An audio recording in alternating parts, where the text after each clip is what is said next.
নতুন ভিডিওতে আপনাদের স্বাগত। আমি এখন তমলুকে বর্গভীমা মন্দিরে এসেছি।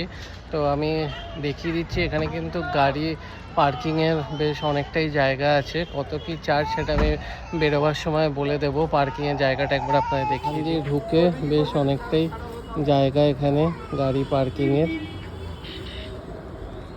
মন্দিরের সামনে আমি দেখেছি ওখানে সাইকেল বা বাইকেরও পার্কিংয়ের আলাদা করে জায়গা আছে। তো চলুন জাস্ট আমি যাব মন্দিরে, দেখি যদি ভিডিও করতে দেয় তাহলে আপনাদেরকে দেখাতে পারবো। চেষ্টা করছি আপনাদেরকে দেখাবার। তো চলুন মন্দিরের সামনে। মন্দির কিন্তু বলা হয় সতীর 51টা পিঠের মধ্যে একটা পিঠ, তার বাঁ পায়ের গোড়ালি নাকি এখানে পড়েছে। তো চলুন এবার মন্দিরের সামনে যাই।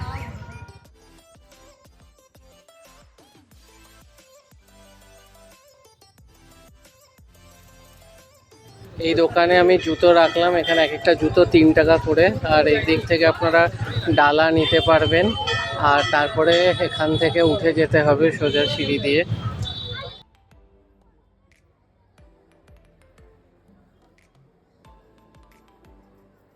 এখন বসে সব ভোগ খাচ্ছে, প্রচুর লোকজন কিন্তু এখানে আজকে বসে ভোগ খাচ্ছে।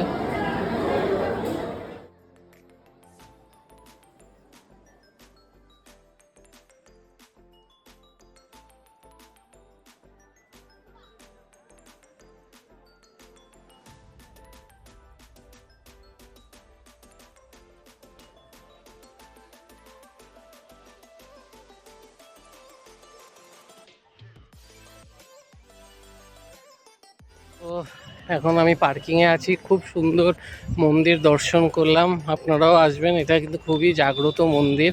আর এখানে পার্কিংয়ের চার্জটা বলে দিই, 1 মিনিট থেকে 2 ঘন্টা অবধি 50 টাকা। তো চলুন, ভিডিওটা ভালো লাগলে ভিডিওটা লাইক করবেন, শেয়ার করবেন, পেজটা ফলো করে দেবেন। আবার দেখা হবে নতুন ভিডিওতে। টাটা।